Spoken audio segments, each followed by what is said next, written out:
북한의 미사일 도발에 대한 한미 양국의 대응이 달라졌습니다. 하루 만에 지대지 미사일로 연합 대응 사격에 나선 건데요.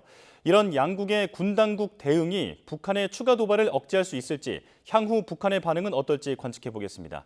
이물출 경남대 교수 나오셨습니다. 어서 오십시오. 네, 안녕하십니까? 네. 자, 어제부터 보도를 쭉 보셨을 텐데요. 먼저 오늘 한미 군 당국의 대응 사격 어떤 형태로 이루어졌는지부터 분석해 주시죠. 예, 보니까 이제 오늘 새벽에 이제 그 한국군과 미군이 8발의 이제 지대지 미사일로 이제 맞대응 사격을 한 거죠. 예. 북한이 이제 어제 똑같이 8발의 그 단거리 탄도미사일을 발사했는데 이제 거기에 비례적으로 상응하는 그런 조치를 취한 것을 보여줘요. 특히 이제 이번에 동원된 무기가 이제 그 에이테캠스라고 네. 사실 이제 미국산 무기인데요.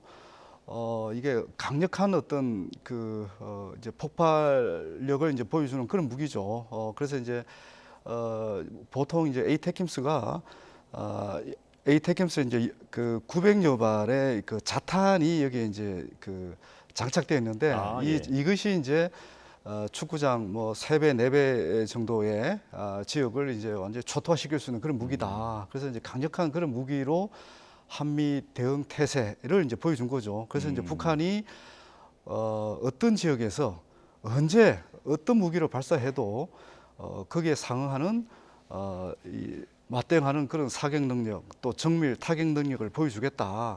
이제 그게 이제 한미 군 당국의 강력한 이제 의지를 보여준 게 아닌가 이렇게 이제 해석할 수 있을 것 같습니다. 예, 북한이 8발을 쏘니까 우리도 8발을 쏘는 그런 비례 상응을 했다라는 말씀을 해주셨는데요. 자, 어제 북한의 미사일 발사 의도에 대해서 대체적으로는 한미 연합훈련에 대한 불만 표시다라는 그 분석이 많습니다. 자, 그래서 한미 양국이 핵 추진 항공모함을 동원한 그 연합훈련 했던 그 지점을 가상해서 북한이 이 도발을 감행한 것이 아니냐라는 분석이 뒤따르고 있는데요. 자, 오늘 한미의 대응 사격도 이런 점을 충분히 감안해서 이루어졌다고 봐야겠죠. 예, 일단은 그렇게 뭐 해석하는 게 맞을 것 같고요. 예. 다만 이제 지금 북한이 이전부터 집요하게 이제 매달려 온 그런 중요한 그 포인트가 있습니다. 그건 뭔가 하면 한미의 그 미사일 방어 시스템을 이제 무력화시키겠다. 이걸 이제 무력화시키기 위해서는 동시다발적인 그런 이제 그 타격 능력을 보여줄 수밖에 없잖아요. 네. 그러니까 북한은 어떤 식으로든 이 미사일 방어 시스템을 뚫겠다는 거고, 우리는 이제 그런 부분에 대해서도 우리도 이제 북한의 그 사전 어떤 원점을 타격하고 또 지휘부를 타격하고 또 지원 세력을 더 신속하게 타격하겠다. 이제 그런 능력을 계속 보여주는 거죠. 그래서 예. 한미 연합 훈련에 대한 어떤 대응 측면도 있지만 북한이 오랫동안 지속적으로 만들려고 하는 어떻게 보면 이제 이 방패를 반드시 이 뚫는 창을 만들겠다. 네. 이제 그런 맥락에서 다종다양한 그런 미사일을 지금 만들고 있다. 이렇게 봐야 되겠죠. 예. 북한이 한마디로 동시다발적인 타격 능력을 과시했고 우리는 그 도발 지점을 제압할 수 있다라는 것을 보여줬다라는 건데요. 자, 윤석열 대통령도 오전에 있었던 현충일 추념식 추념사에서 북한 도발에 대해서 엄정하게 대처할 것이고 그리고 또 실질적인 안보 능력을 갖추겠다라고 강조를 했습니다. 자, 정부의 이런 의지가 실제로 북한의 도발을 억제하는 데 효과가 있을까요? 뭐 어느 정도는 효과가 있을 거라 봅니다. 네. 그러니까 북한이 지금 대화에는 전혀 호응하지 않고 계속 지금 마이웨이를 가고 있는 거 아닙니까? 예. 그러니까 국제사회가 지금 규탄을 하고 있고 또 북한도 어떻게 보면 내부 사정이 그렇게 녹록지 않음에도 불구하고 지속적으로 지금 전략 전술 무기 체계를 계속 개발하고 있단 말입니다. 이런 상황에서 우리가 할 수 있는 이 차선책은 거기에 상응하는 또 북한의 이런 의지를 제압을 하고 또 북한의 셈법을 바꿀 수 있는 그런 또 무기 체계를 또 우리도 개발할 수밖에 없는 그런 상황이거든요. 네. 그러니까 이제 윤석열 대통령이 보다 본질적인 이제 그 실질적인 그런 안보 능력을 갖추겠다 이렇게 얘기하는 것은 어떻게 보면 이제 당연한 대응책이라고 이제 할 수는 있죠. 예. 그럼에도 불구하고 북한의 이제 그 노림수를 우리가 이제 잘 봐야 되는데 어떻게 보면 북한은 이제 우리가 이렇게 나올 거를 지금 예상을 다 하고 있다는 거죠. 예. 이런 이제 한미 간의 대응을 또 북한은 나름대로 어떤 식으로든 또 맞대응하고 또 무력화시키려고 하는 또 그런 의도가 있다는 거예요. 그러니까 북한은 우리가 한미가 어떤 대응 태도를 보여주느냐에 따라서 그게 또 맞대응하는 새로운 무기를 계속 개발하겠다는 게 북한의 지금 입장인 거죠. 예. 이제 그런 측면을 생각하면 이제 우리 정부가 이런 단호한 그 태도를 보여주고 있음에도 불구하고 이게 정말 실질적인 효과가 있을까? 그런 부분에 대해서는 여전히 좀 이렇게 지켜봐야 될 그런 대목이 있는 거죠. 예. 물론 대화가 좋겠지만 차선책으로서의 지금의 이 대응도 어느 정도 효과는 있을 수 있다라고 분석을 해주셨는데요. 자, 하지만 그 현 정부의 강경한 대북 기조가 오히려 북한의 군사적 또 정치적 도발을 이제 촉발할 수도 있다라는 분석도 있습니다. 이건 어떻게 보십니까? 이 북한은 이제 지금 북한이 집중하고 있는 게 결국은 전술 핵무기입니다. 예. 더군다나 이제 과거와 같이 단순히 이 핵무기를 뭐 전쟁 억제력을 위한 용도라든지 또는 뭐 북한이 공격을 받았을 때 보복 타격용 뭐 이런 식으로 해서 이제 핵무기 개발을 정당화해 왔는데 네. 지금 북한은 선제 타격을 하겠다는 거예요. 더군다나 이제 지금 그 북한이 집중하고 있는 이 전술 핵무기는 이 국지전이라든지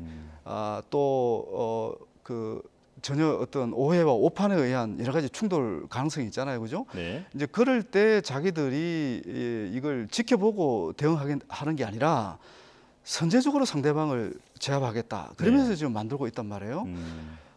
그런 측면을 보면 지금 이제 여러 가지 뭐 정치적 의도도 있고 또 기술적인 뭐 여러 가지 의도도 있겠지만 이 북한이 지금 그 지속적으로 만들려고 하는 이런 전략 전술 무기 체계는 단기전이 아니라 장기전을 고려하고 있다. 이렇게 네. 저는 보는 거예요. 또 그거는 또 김정은 위원장이 계속 그런 발언을 했고 그렇기 때문에 일시적인 어떤 상황 변화를 유도하기 위한 그런 전략 전술 무기 개발이 아니라 이제 북한이 주장하는 건 이런 거죠. 지금처럼 한국과 미국이 확장 억제력을 과시한다든지 또는 맞대응 사격을 한다든지 이런 의도 자체를 갖지 못하게 만들겠다.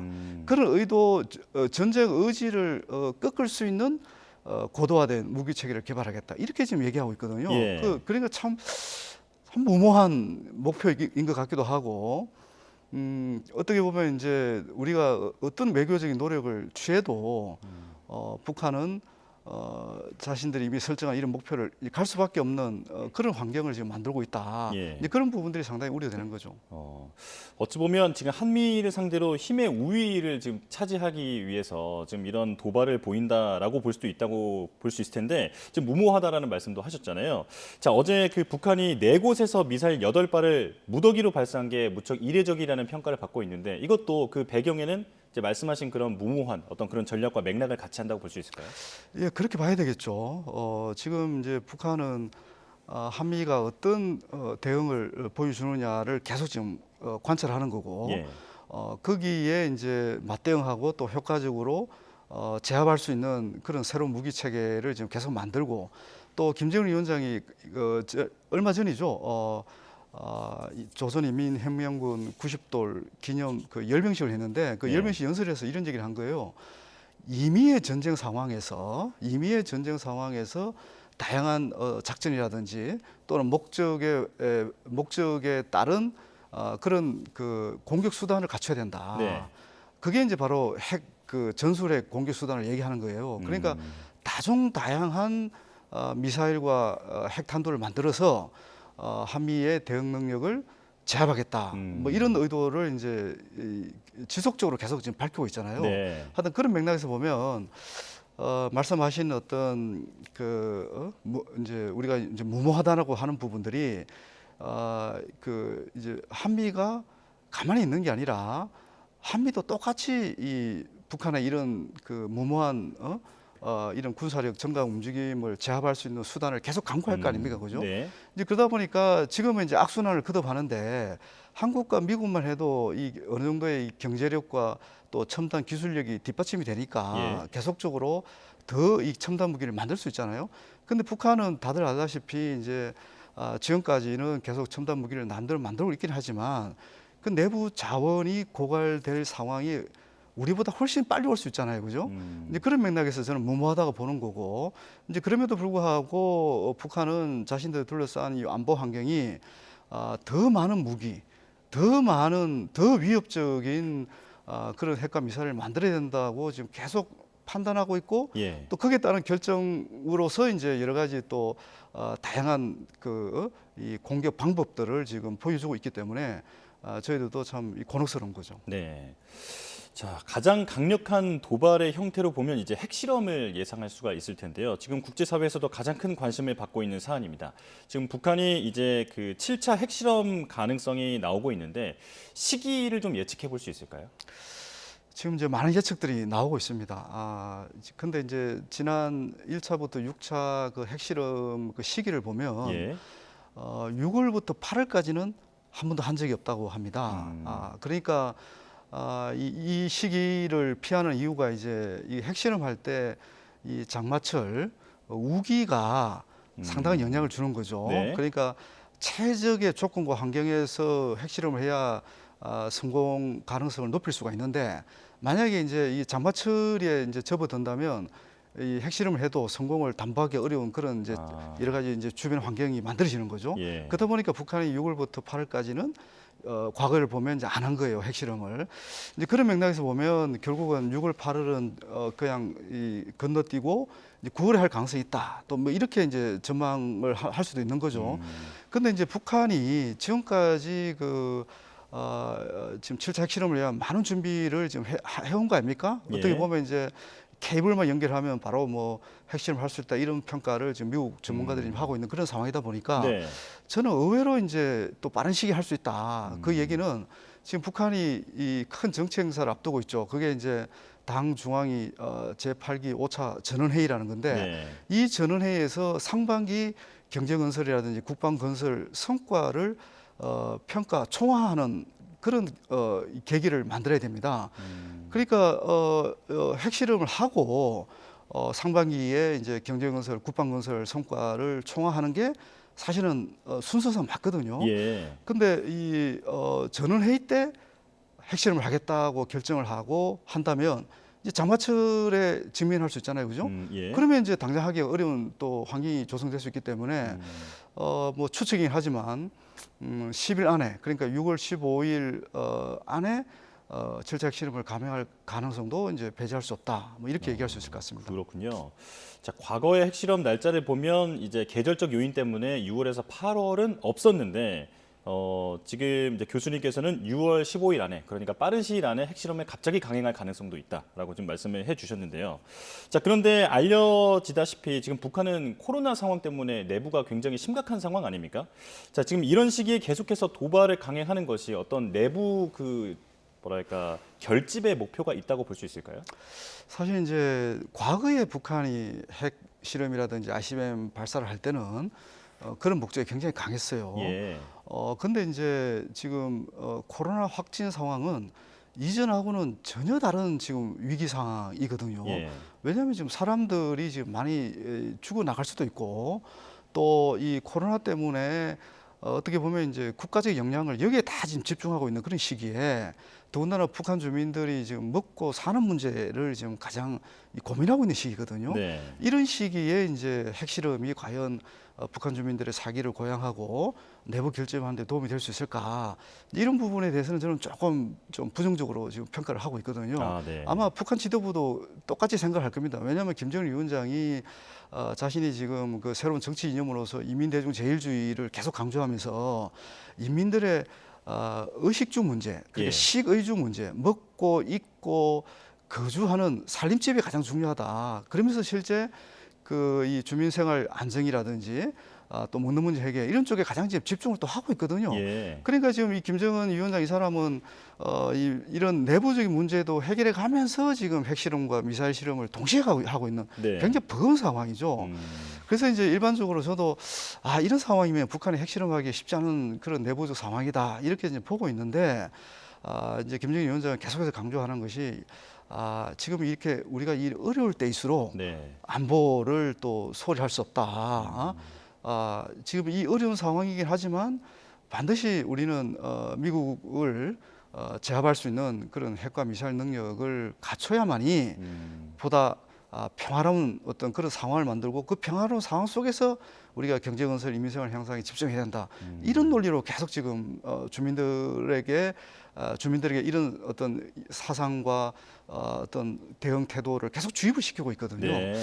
그런 맥락에서 보면 이제 북한이 실제 핵실험을 할 것으로 보는 게 이제 저는 합리적으로 보는 거고, 그 북한 내부 상황이 더 어려울 수도 있거든요. 그 어려운 상황 속에서도 우리는 이미 목표로 설정해 놓은 이런 국방 건설이라든지 경제 건설은 반드시 추진하겠다. 그래서 이제 연말에 인민들로부터 이제 평가를 받고 그러면서 우리가 이 어려운 상황을 잘 극복해서 어떻게 보면 위기를 기회로 전환한 그런 한 해를 만들었다고 얘기하는 것이 김정은 위원장 입장에서는 이제 자신의 위상을 유지하고 더 높이는데 도움이 되지 않을까 이렇게 저는 해석을 합니다. 예.